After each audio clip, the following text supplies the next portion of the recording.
the campus of Xavier University. Look. WBOK Go and Equity Media Station. I'm Amber Payton with 4 Things You Should Know with BIN News. Black Maryland Senator Angela Alsobrooks and Senator Chris Van Hollen are demanding answers over the Trump administration's decision to cut $12 billion in health and human services funding. They say the cuts threaten efforts to fight mental health, substance use, and other public health crises. Black D.C. Mayor Muriel Bowser sent recommendations to President Trump's Make D.C. Safe and Beautiful task force, highlighting public safety gains and requesting fountain repairs and more trash pickups on the National Mall.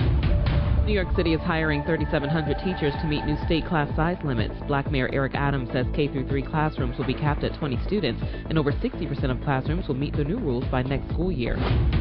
And a judge has dismissed former Sacramento Kings announcer Grant Napier's wrongful termination suit. The former Kings announcer was fired in 2020 for tweeting All Lives Matter during Black Lives Matter protests. The court ruled his firing was justified. Get BIN News on demand 24/7 on the iHeartRadio app. It's now time for Let's Elevate, the Arnie and Carey Show with Arnie Filko and Carey Grant.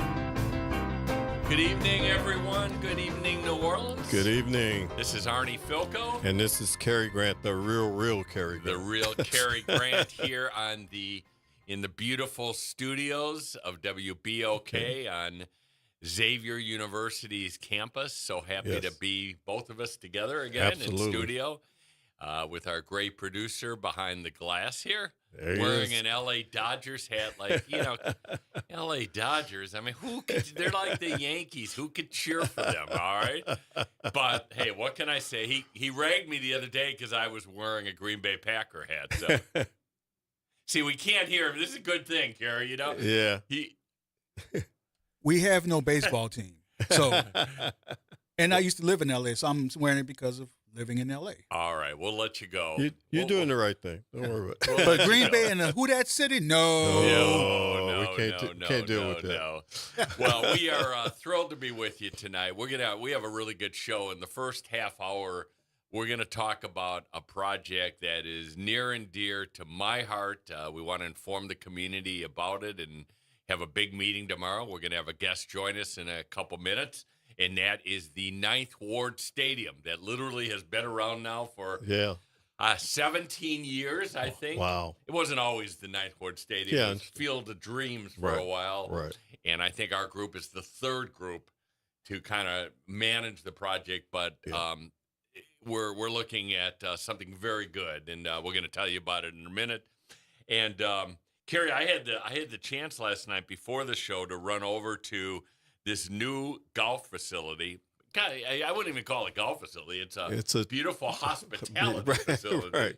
It's just down the street from us. Yeah, it's kind of a fun adult type golf range, whatever, but more of a, like you said, a party atmosphere. Yeah, it's incredible. It took it's the 504 Golf, which has been in the works for probably 6-7 years. Yeah. When it was announced, they took over the old Times-Picayune building on Howard Avenue here. Right. Literally just 5 or 6 blocks from where we are sitting tonight. right now. Yeah. And they're going to open publicly, I think, Friday, I believe. Mm-hmm. They had kind of a soft opening and a reception last night with some of the business leaders, elected officials.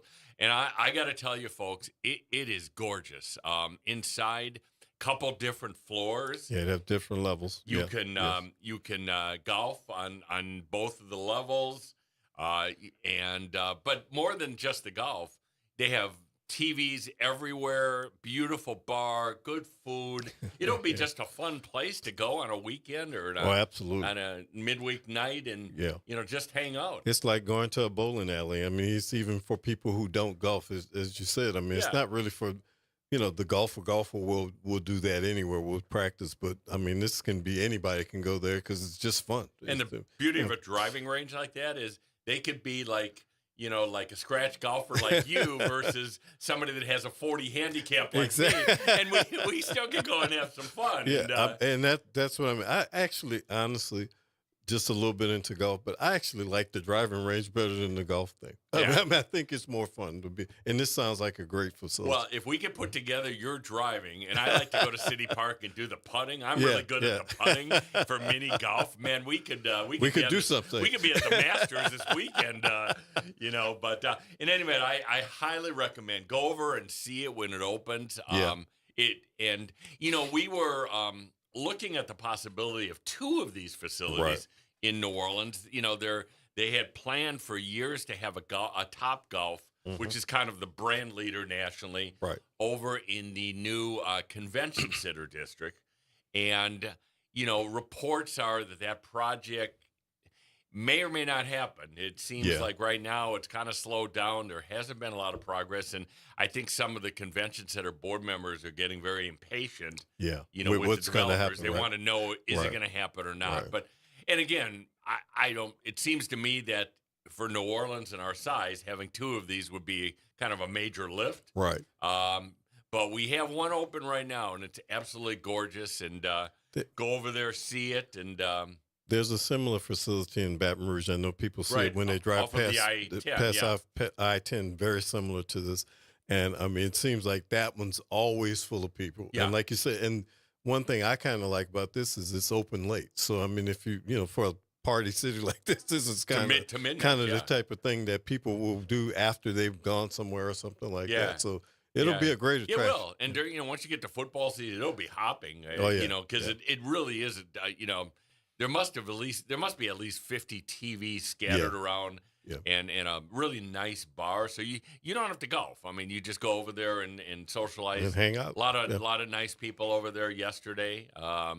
Saw my friend Kalisha Garrett, who you know. I know Kalisha. And it was good to see her. And there were all kinds of elected officials, and everybody was hanging around, you know, the opening last night. So that was pretty cool. So hopefully Stacy will be joining us at some point here. But Carey, I want to maybe overview this project. Sure. It deserves a little history. Back in, I think, 2008, a guy named Brian Bordanik from New York came to town. He ultimately became the Carver High School athletic director.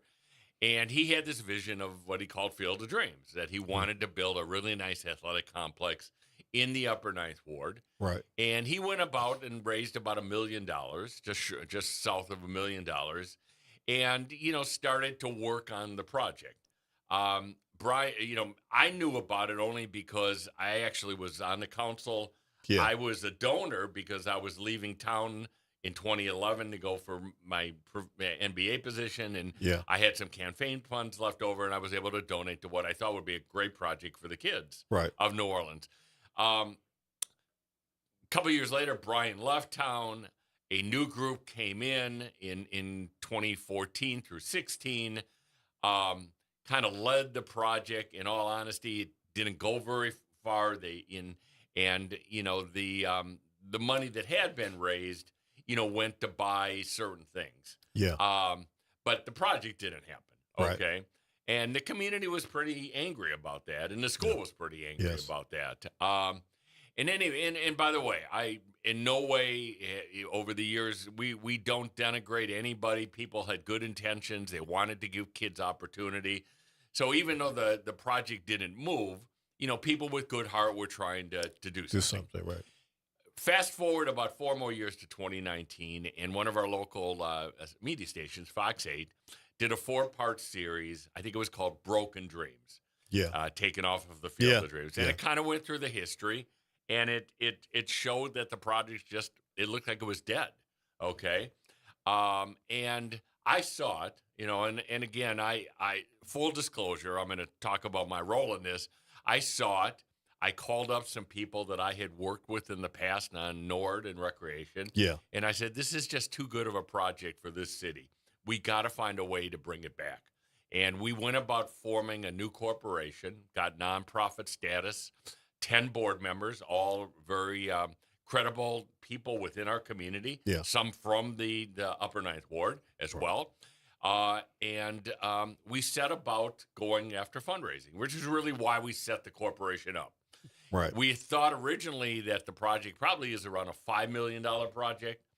Well, we found out very quickly as the years It's went much on more. and the cost of construction, it was much closer to 10 million. Yeah. And so we have this corporation. I am the chair of the board, but we have 9 other board members, incredible people, all volunteering their time. I mean, we've been at it now for 6 years. Yeah. And I am happy to say that as of right now, we have raised 10 million.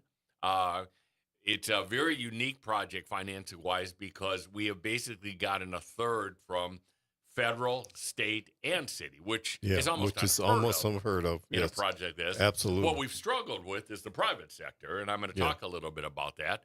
But tomorrow night at 7:00, there will be a community meeting, and I will get the location and address in just a second.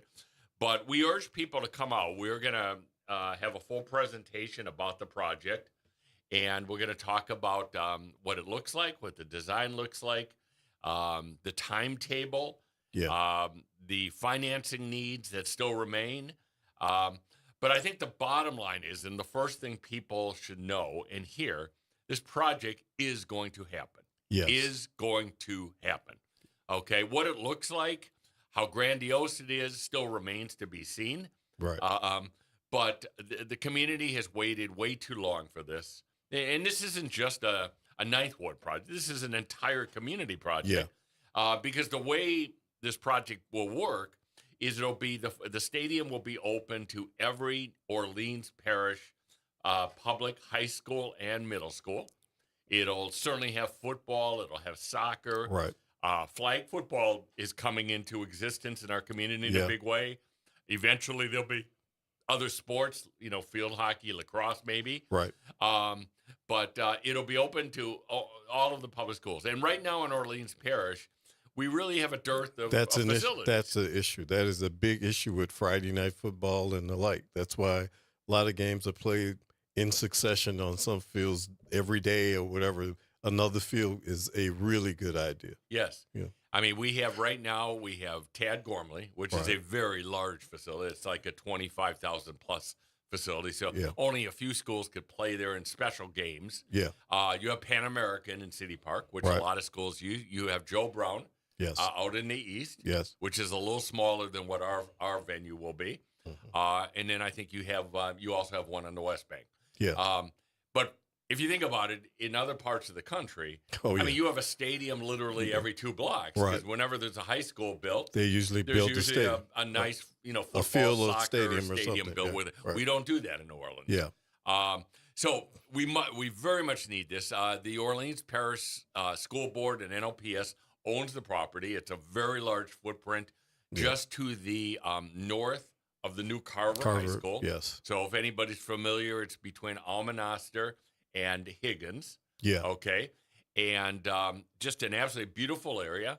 And you'll see it when you come across the high rise. If you got off at Louisa, you would look down and you would see Friday Night Lights, which is what people are going to see in a couple of years. It's great image. I mean, I think that, as you said, I mean, and this is an example for New Orleanians to understand, is that sometimes things do take a long time to put together because they have to be put together. And as you said, Arnie, there's many pieces and parts to this, not just funding. I think sometimes people think that all you have to do is come up with some dollars and something can come out of the ground. You have a lot of planning that has to go into it, design work, that type of thing. And I think what your group is doing that makes absolute sense, because a lot of times in New Orleans, this is a problem, is community involvement, because getting the community to have some open meetings about what's going on, how the thing is going to be brought about and everything is really important in New Orleans. Everybody in New Orleans has an opinion about how something goes, and it's part of their community. So it's good to involve them in the process at the early stages. And I think you guys are doing that. I think this is a great attempt that you're making at this, and it's going to happen. Well, we had a very large community meeting about a year ago, and it was right when the architects had been hired. The architects were hired through a public bid process. John Williams and Curtis Laub were hired as architects. They've spent the last year designing it. with a lot of input from the community. Sure. And tomorrow night will kind of be the second of the community meetings and probably one of the last ones before we break ground. Right. So anybody listening, and again, this is not just an Upper Ninth Ward venue. It's a city venue. We'd love for you to come tomorrow night. It'll be held 7 o'clock p.m. at the Desire Florida Community Center, which is at 3250 Industry Street. Desire Florida Community Center, 3250 Industry Street. It's a beautiful building, by the way, that was opened in the last year or so. Yeah. And you'll be able to hear the presentation from the architects and also the timetable. And I think the timetable is really important because, again, this project goes back so many years that if I was a community member or a member of the Carver High School community, I would be a little skeptical of, is Right. this happening? Right. But what I can tell people tonight is that bids should be going out by NLPS later this month, maybe early May. They're projecting that the school board will vote on the construction company midsummer. Yeah. And that by September 1, we should be at a groundbreaking. That's great. And then it's about a 12 to 18-month building process. So conservatively, we're kind of looking the end of 2026, more likely the beginning of 2027, which is a good time. It'll lead us into the 27 football season. Right. Yeah, to really start the stadium. We may even hit the soccer season little the bit year earlier. before. Yeah. We'll see. But it's happening, folks. And, thank you to my board. This has been a labor of love for all of us. And we just want to see this thing come out of the ground. When as they said in that old movie, building and they'll come. Yes. Well, we're going to build it, and we need y'all to come. And the only thing I do want to say to everybody, there had been, and we'll talk about this tomorrow night, there had been some talk about adding a track and field venue to it. And we looked at that very hard. The reality is with the funds we have right now, we just don't have the money to build both. That does not mean that there won't be a track and field venue, but it may need to be in a second phase of this. Right. And the other thing that I want to say is we very much still need the private sector. We've raised $10 million. Our goal is $12 million.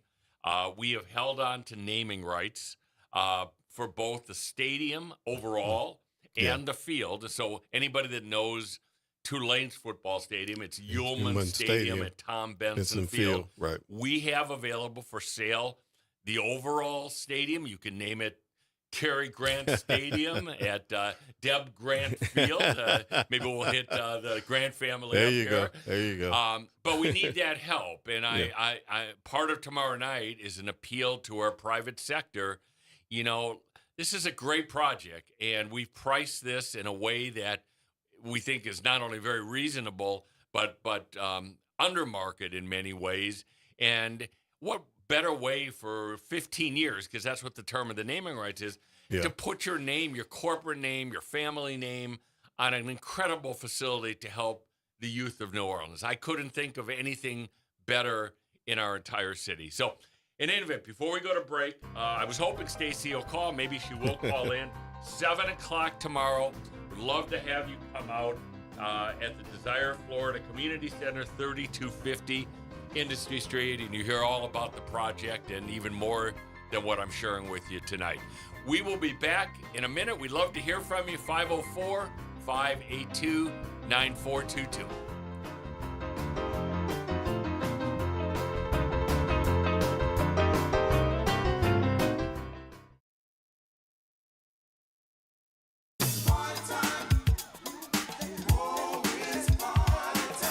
That's right. It's party time each and every Sunday night at 7 p.m. on WBOK. It's the Throwback Throwdown with DJ Wick as he brings you the best in old school from the 70s, 80s, 90s, and the early 2Ks. Plus, the party goes to another level at 9 p.m. with the Throwback Throwdown Party Mix to round out the night. It's the Throwback Throwdown Sunday nights at 7 p.m. on WBOK 1230 a.m. and on the World Wide Web at WBOK1230.com. Hello, friend. Tavis Smiley here with a special announcement. You can catch my show at a new time. Weekdays from 1 p.m. to 4 p.m. Same great topics, same great guests, same great conversations, just a little earlier in the day. It's Tavis Smiley weekdays 1 to 4 p.m. only on WBOK 1230 a.m. What New Orleans is talking about.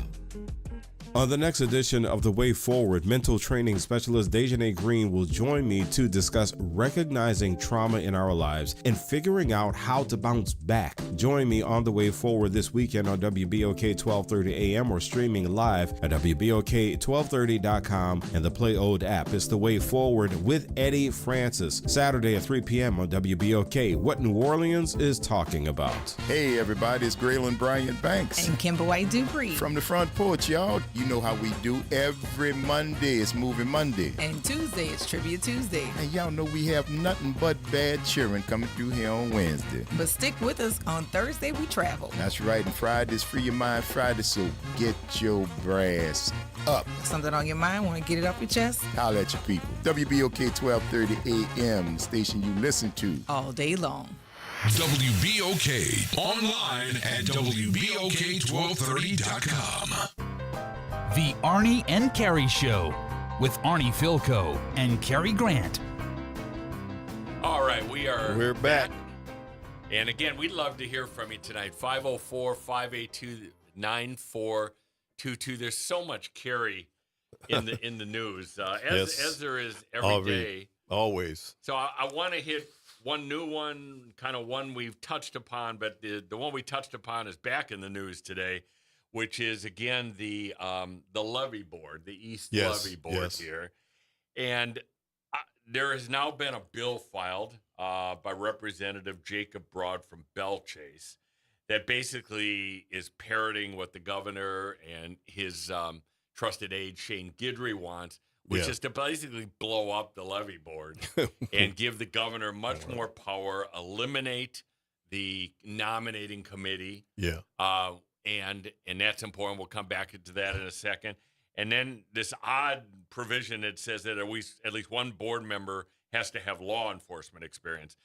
Well, I have to tell you, you and I have been around. We were here after Katrina.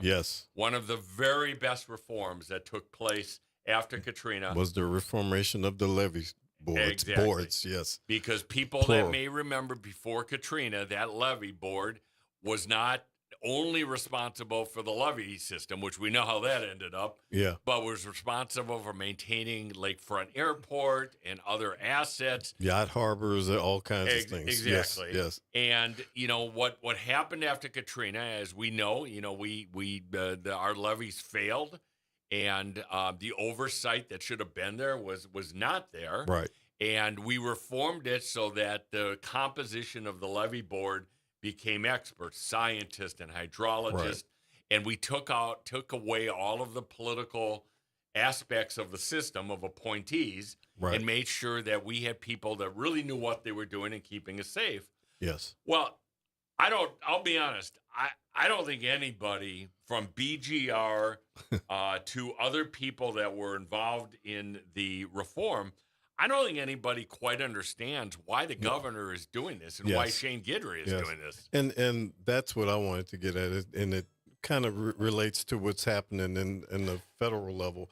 But what are the ultimate end games of these types of things is what I don't understand, just like what you're saying. And I know these organizations like PAR and BGR are saying the same thing, because this was always about safety. We got rid of all of the facilities management and a lot of things that weren't pertinent. We got rid of the political appointment side of it. It's not a money-making thing. It's not about giving away contracts or whatever. I mean, it's really not, because there's certain basic services that you do. And having people who had that engineering expertise and hydraulic expertise was what you wanted on the levee board, because this is something that protects our area in a lot of places, the East and West Bank levee board. But the idea that I don't understand, like what you're saying, is what do you gain as a governor by just being able to appoint people to this board? It doesn't seem like it's going to do much of anything. I think it's 5 letters. POWER.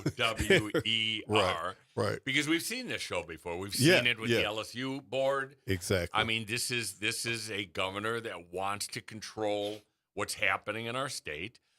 But this one truly makes no sense, and that's why there is such widespread opposition to this. I mean, the governor may twist the legislature arm on this bill, but I think most people are going to look at it and say this is an unnecessary fight. And you know, let's be honest. If we had a second Katrina again, this city's done. It's over. Yeah. I mean, people are not coming back. They're not going to invest in this. The rest of the country's not going to invest it.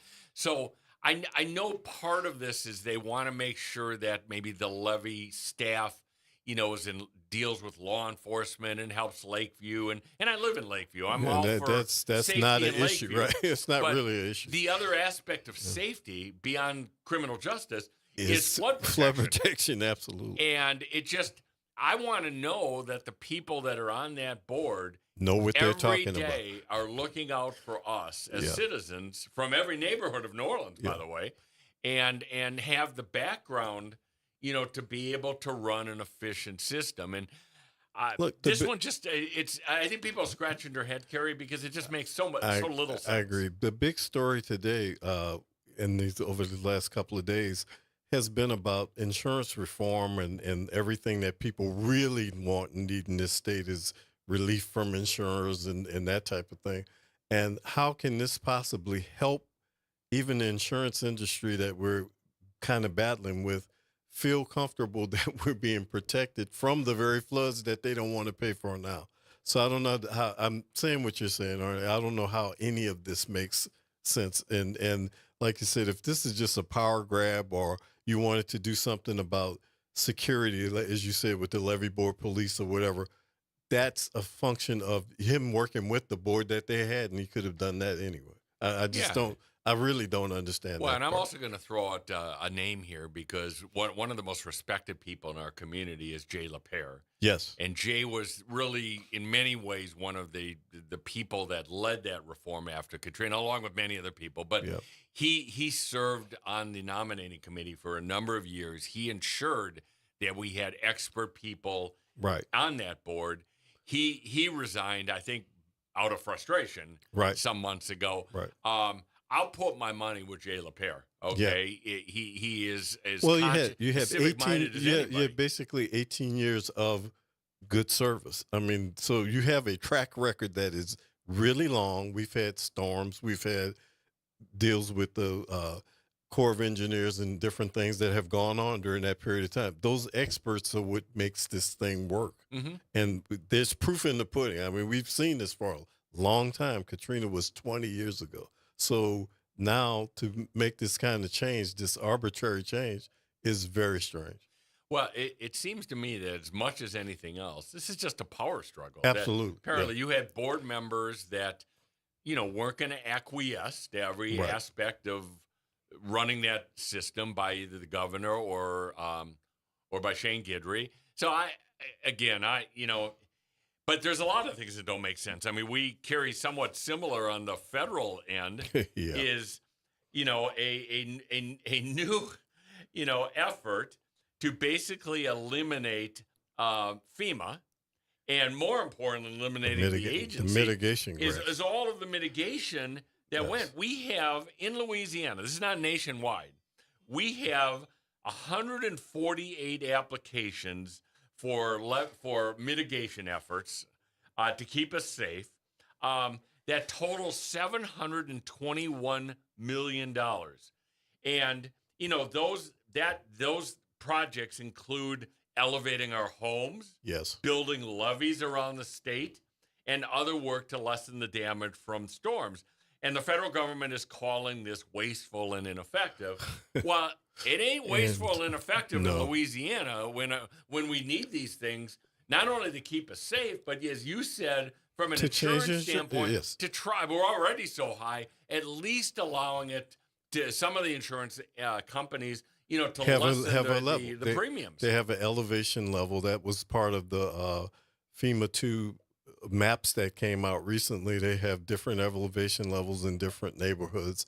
And the neighborhoods that are chronically flooding neighborhoods and homes, these grants go directly to those things and have mitigated those things, as you said, Arnie, particularly here in Louisiana, over the last 20 years. And you have a lot of people in the Quay to get new grants for this stuff, and now they're telling them you're not getting anything. Exactly. It's delayed. You're not getting anything. Well, yes, exactly right. What the article has said is that FEMA has now stopped accepting applications for 2024 and is canceling projects which were on the drawing board from 2020 to 2023. So if you were, and I think this is separate. I want to make this clear. I think this is separate than the state program on some of the roof. The improvements. The fortified roof. The fortified roof. This is different. This is a federal program. Yes.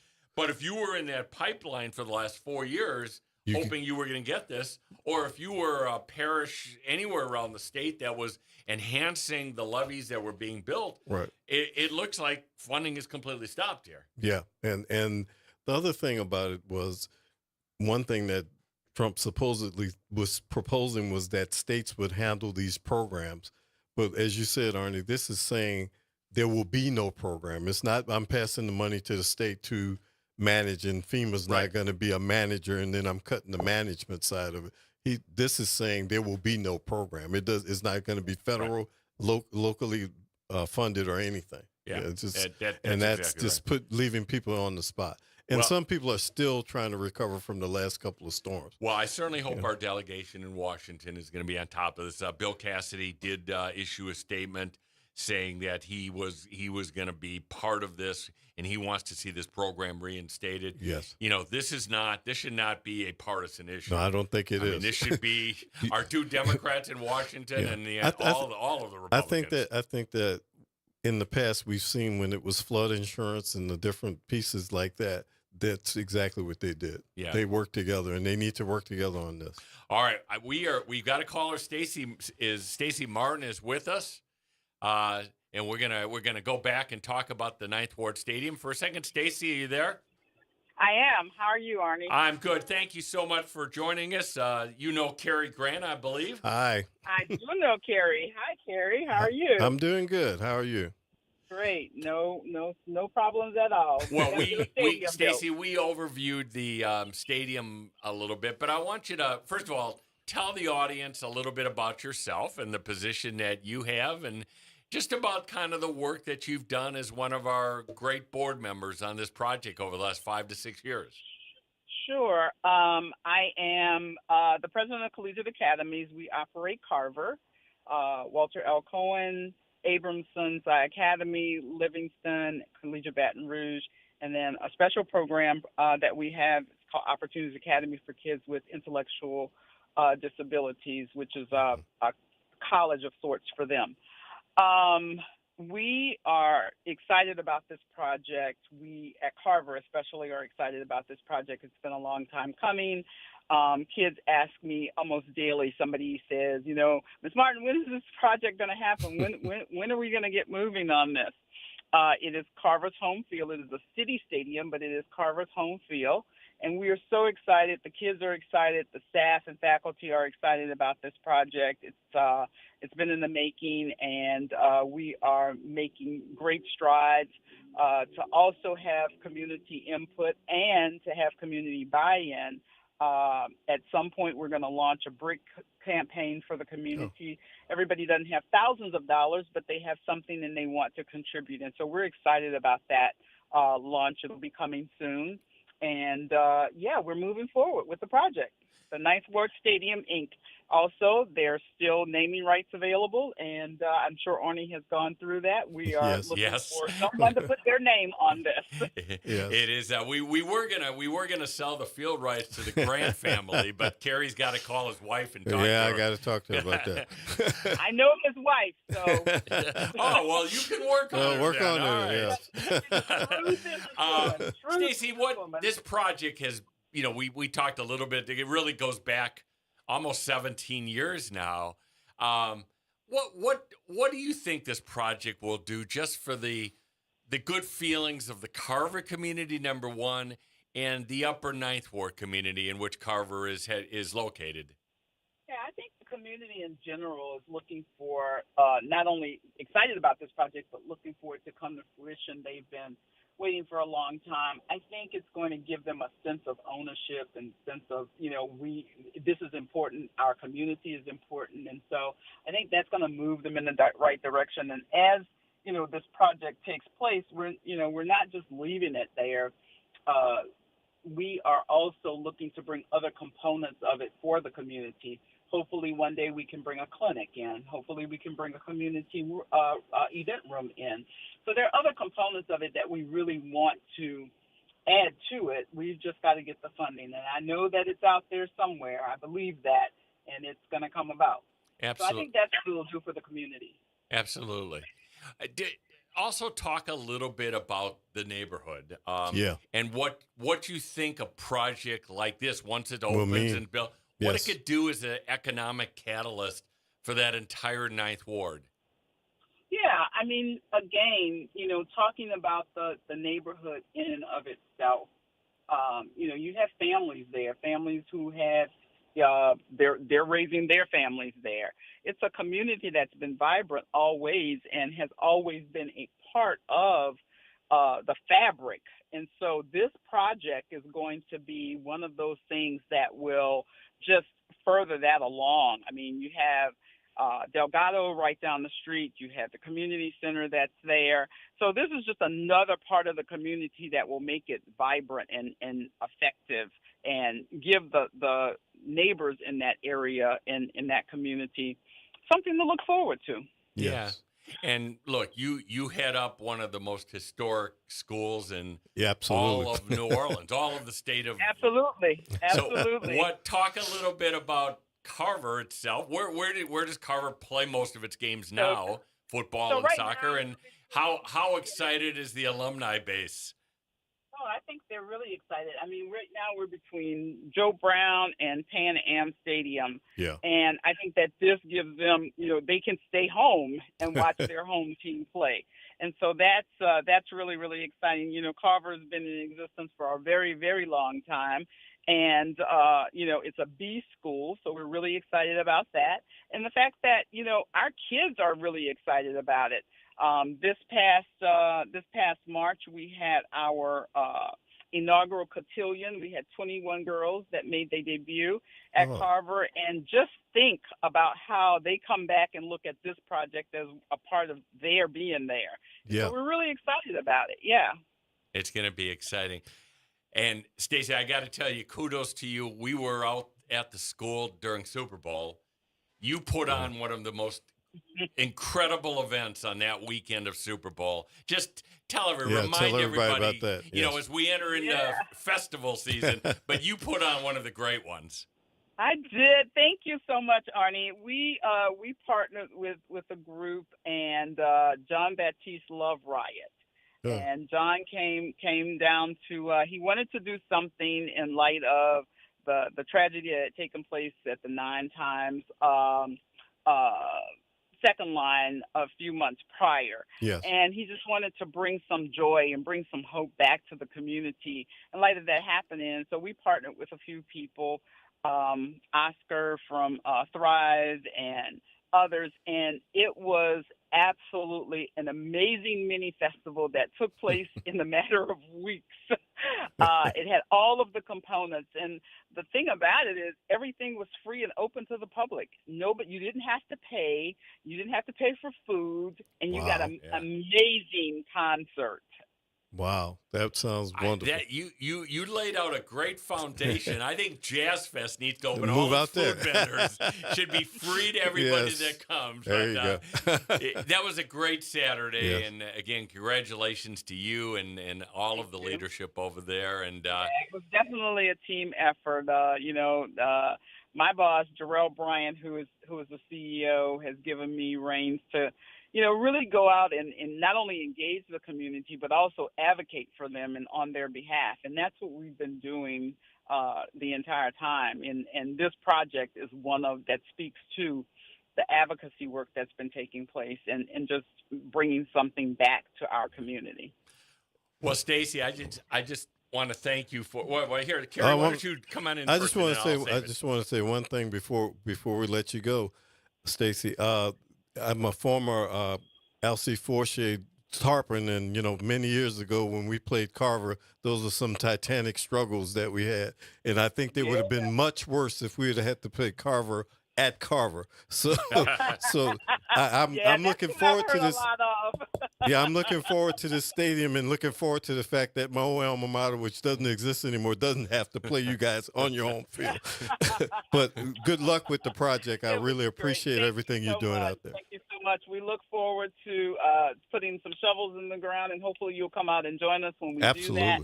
And just make sure that everybody knows that there's a way that everyone can contribute. There's no such thing as a small donation. Right. So that is our website is up and operational. So please, to all of the listeners, please contribute. And again, there's nothing that's too small. And this is about the community, and it's for the children. Absolutely. That's very true. 9thWardStadium.com is the website. You can go on there. You can donate. Anybody listening that wants field or stadium naming rights, we are open for business. And Stacy, just want to thank you. You were one of the original board members. You put in, like all of us, an incredible amount of time to make this project happen, and we're getting really close. And tomorrow night will be the first of the celebrations, so we can inform the community where we are and the timetable. And I know you join with me. We just can't wait until that opening day or night and seeing this great project come out of the ground. Yeah. Yep, it will be a proud moment. Thank you so much for having me. Thank you, Stacy. Thank you so much. Stacy Martin, board member for 9th Ward Stadium, Inc., a great contributor to what will be a great project for the city of New Orleans. Why don't we take a quick break here? Again, we'd love to hear from you in the remaining time. We're going to hit a couple more topics. 504-582-9422. Come and join us in anything on your mind, national, state, local, whatever it might be, and we would love to hear your thoughts. Back in a minute. Back in a moment.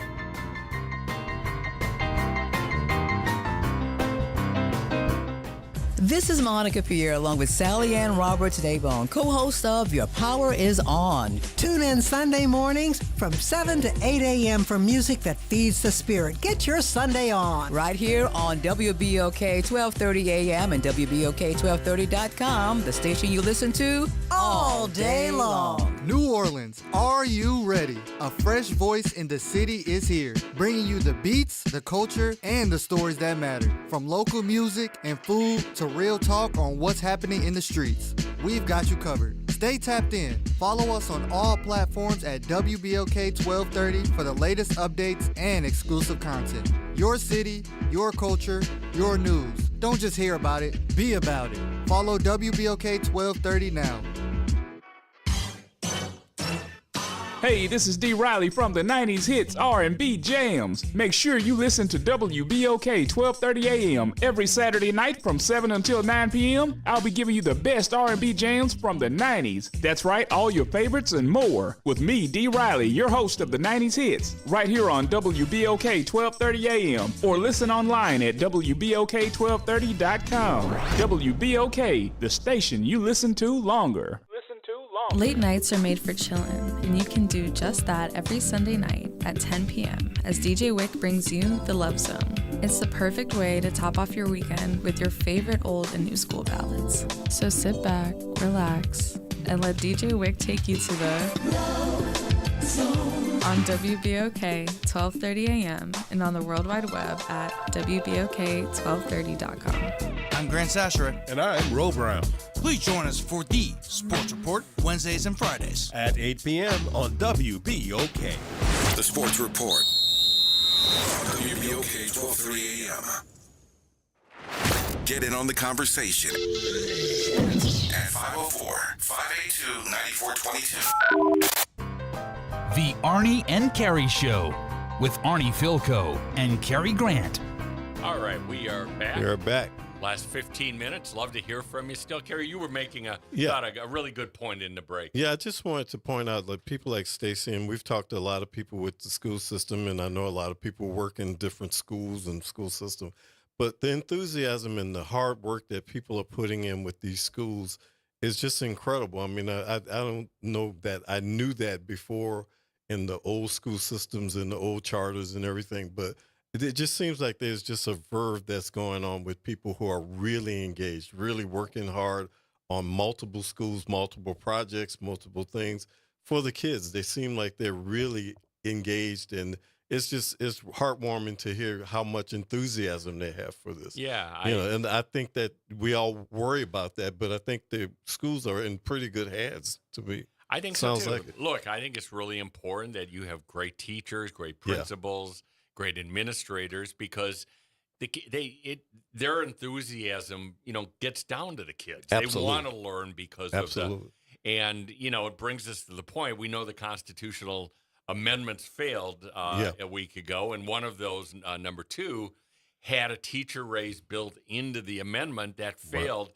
But it doesn't mean that we can't increase the pay of our teachers. And in fact, this session, one of the priorities should be, rather than worry about levy boards and changing about board composition, why don't we take that energy and somebody author, more money for our teachers and the staffs, because that's really where the future of our state and community is. And those increases, those, one-time deals or little bonuses or whatever they were going to be, aren't that big. I mean, they're millions, but they're $1,000, $2,000, that type of thing, which is good. I mean, any amount is good. And I think you're right, Arnie. Within the billions and billions of dollars that the state has, we should be able to figure out a way to do this. And actually, the voters might actually go for something that was dealing with directly with the teachers. Well, yes. I mean, if you present it in the right way. I mean, I think they threw the teacher raise in to there try and as make a it sweetener for people to vote for it, but people didn't fall for that. But again, it doesn't mean it was a bad idea. Right. It just means we need to attack it in a different way. And one way is, let's go and find that money in the current budget for this fiscal year, and let's try to make it permanent. So that it doesn't stop after 1 year. Right. That could be one of the best things that you happen could do in our state. So, absolutely. In the remaining time, Carey, I saw this story, and I thought it was really important to talk about, and that involves our sheriff here. Yeah. And because we have a couple things happening. Number one, there's going to be a very spirited election. There already is. And I put quotes around the word spirited. A very spirited election this fall. Yes. For the sheriff, we have the incumbent, Susan Hudson. Right. But we also have several people that have already been on, at least 3 others. Yeah. And it could be more coming. So it'll be one of the most interesting and I think closely watched elections absolutely in our city. But before we get to that, something that's also very important, and that is a vote that'll take place this May in order to renew a millage, right? A tax that is extremely important because it was put on 10 years ago by Sheriff Gussman. He led that charge. It passed pretty narrowly. It was like 51-49. Right. Wasn't overwhelming, but it did pass. Yeah. And the money that this renewal brings represents 20% of the sheriff's budget. Right. So this is not what happened a couple of years ago. People may remember there was a vote by the citizenry of New Orleans to increase a tax for the sheriff's office. It went down pretty strongly. I mean, when I say strongly, I mean 90-10 it went down. This is not that. This is not an increase. This is a renewal of a millage. Of a millage that's currently in place. Yes. For a decade. Yes. And, already some organizations have come out. BGR came out and has supported this. Yeah. Other candidates, actually, a couple of the other candidates and have come out and supported this. And they should. Then they should, because this will affect them if they want. He or she wins. Yeah. But again, I think it's really important that the voters, first of all, come out. This is going to be a low turnout election. Yeah. This is May. There's not a whole lot. I'm not even sure what else is on the ballot. Okay. Yeah. We'll learn about that. But for New Orleans, this is on the ballot, and this is a really important vote. I mean, to strip 20% of the sheriff's budget, could have a very negative, detrimental effect on our law enforcement system. Yeah. There's a big portion of the sheriff's budget that comes from the city, and that's not this millage. But this millage is very important because it is the generation of funds for the sheriff's office, by the sheriff's office, and by the citizens.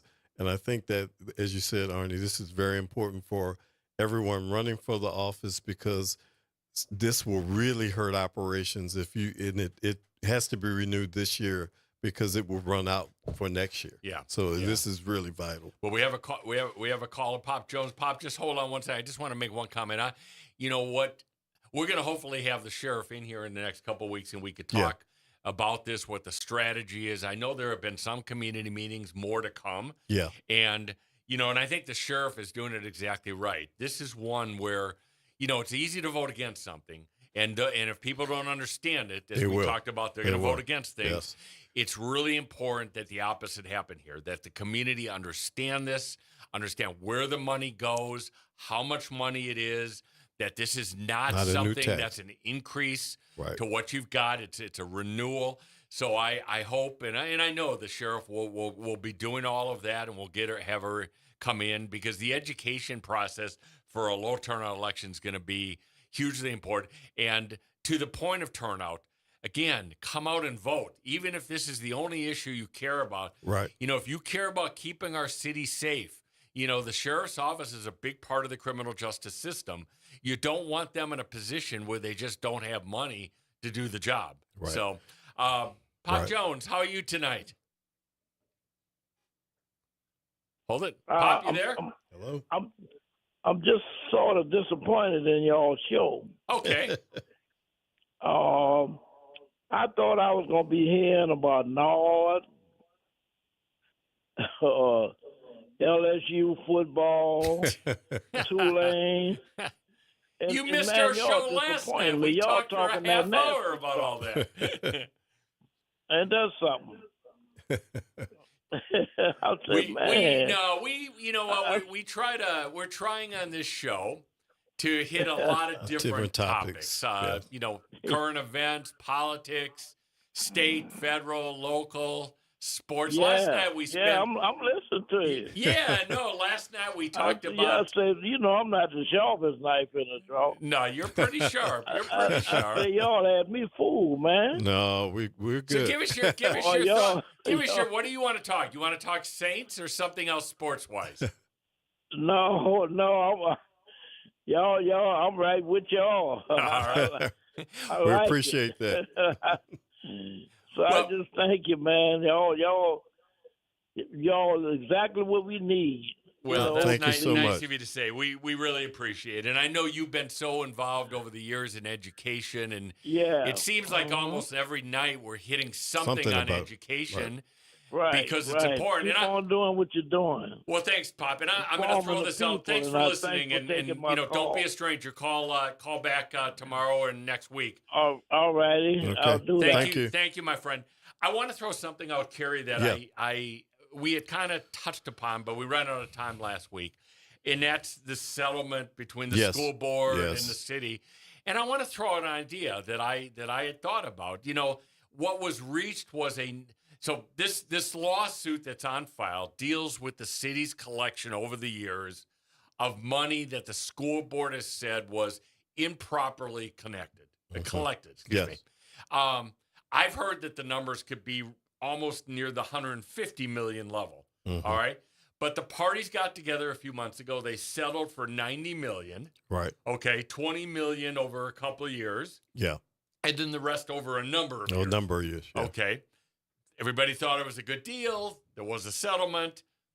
Mayor, I won't say reneged on it because the court backed her up and said there was no agreement. Right. But the mayor said, I'm not gonna live by what the parties may have agreed to, and it went back into the court system. And now they're fighting.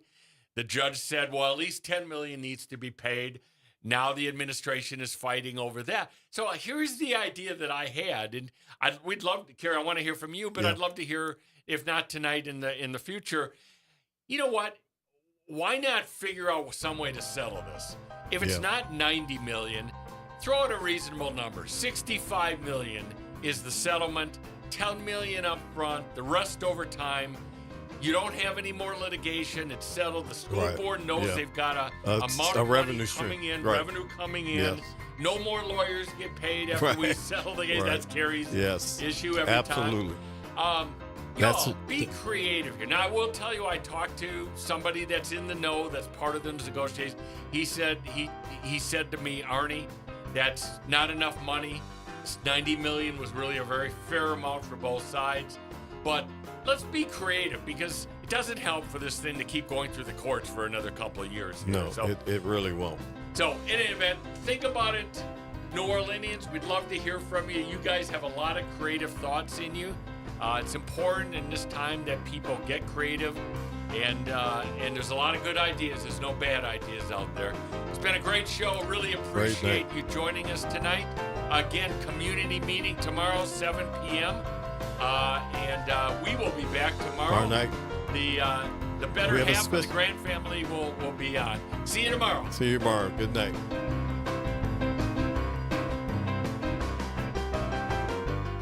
WBOK online at WBOK1230.com.